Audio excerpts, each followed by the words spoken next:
অল্প বয়সে সুখ হারায়া দুঃখ পুষার মতো যন্ত্রণা একটা বেকার ছেলে ছাড়া আর কেউ বুঝে না।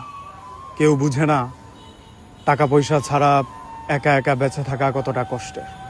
টাকা পয়সা শুধুমাত্র নিজের আত্মপরিচয়ই বাড়ায় না, বন্ধু বান্ধব বাড়ায়, ফ্যামিলির আদর বাড়ায়, পাড়া প্রতিবেশীর উৎসাহ বাড়ায়, কিন্তু বেকার বয়সে এসব ছাড়া বেঁচে থাকাটা কতটা কষ্টের একটা অসুখী বেকার ছেলেই খুব ভালো করে বলতে পারবে। সে খুব বিস্তারিত আপনাকে বুঝিয়ে দিতে পারবে কাছের মানুষের আচরণ কত দ্রুত পরিবর্তন হয় পকেট ভর্তি টাকা না থাকলে। প্রিয় মানুষ কতটা অচেনা হয়ে যায় শুধুমাত্র এই টাকার জন্য। এই টাকা আমাদের জীবন থেকে অনেক কিছু কেড়ে নেয়। তার মধ্যে আমার জীবন থেকে কেড়ে নিয়েছে আমার প্রিয় মানুষকে। আমি সাইফ বলছিলাম সৌদি আরব থেকে।